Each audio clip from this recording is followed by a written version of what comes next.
श्री कृष्ण अमृतवाणी जीवन का महासंगीत। अध्याय 1।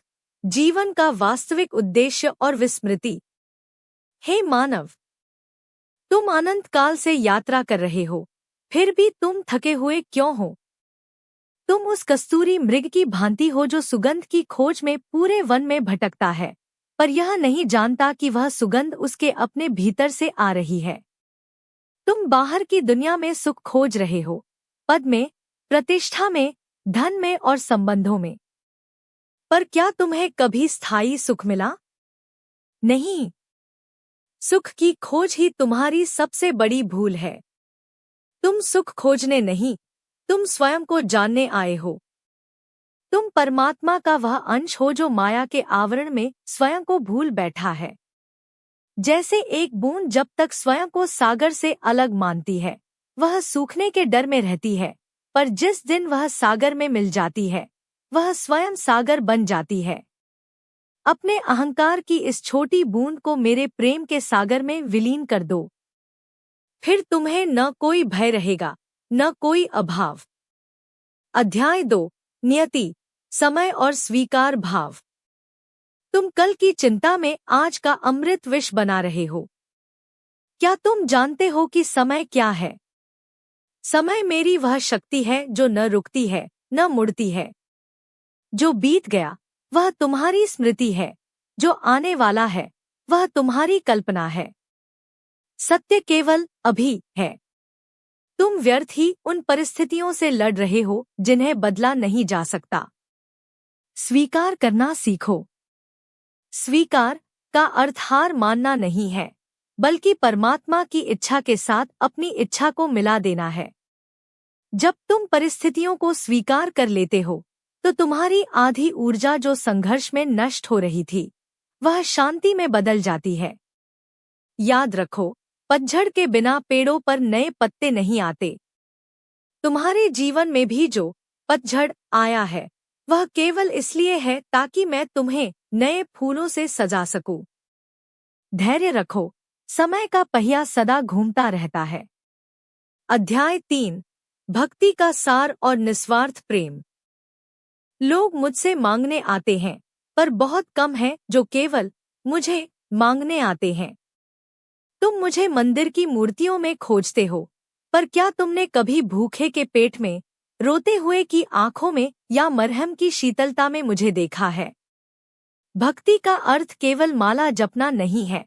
भक्ति का अर्थ है हर जीव में मेरी उपस्थिति को महसूस करना। जब तुम किसी के आंसू पोंछते हो, तो वह हाथ मेरा होता है।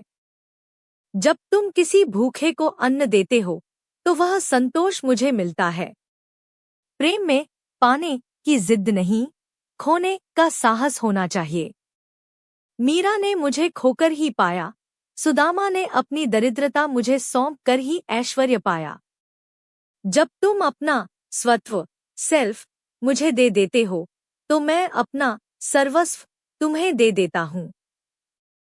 अध्याय 4। अंतर्मन का युद्ध और धर्म। जीवन का कुरुक्षेत्र तुम्हारे भीतर है। हर दिन तुम्हारे भीतर विवेक और वासना के बीच युद्ध होता है।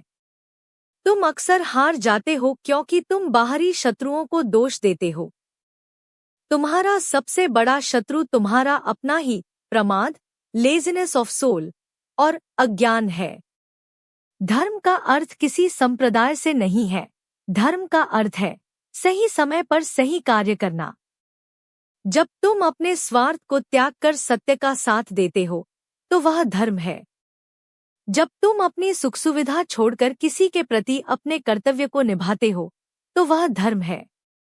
डरो मत कि लोग क्या कहेंगे। इस संसार का काम ही है कहना। तुम बस अपनी अंतरात्मा की आवाज सुनो, क्योंकि वह आवाज मेरी है। यदि तुम सत्य के मार्ग पर अकेले भी खड़े हो, तो याद रखना कि पूरा ब्रह्मांड तुम्हारे साथ है। अध्याय 5। पूर्ण विश्राम और परम सत्य। अब अपनी आंखें बंद करो और गहराई में उतरो। अपनी श्वासों को महसूस करो। हर आती जाती श्वास तुम्हें यह संदेश दे रही है कि तुम जीवित हो, और तुम्हारी हर धड़कन मेरा नाम ले रही है।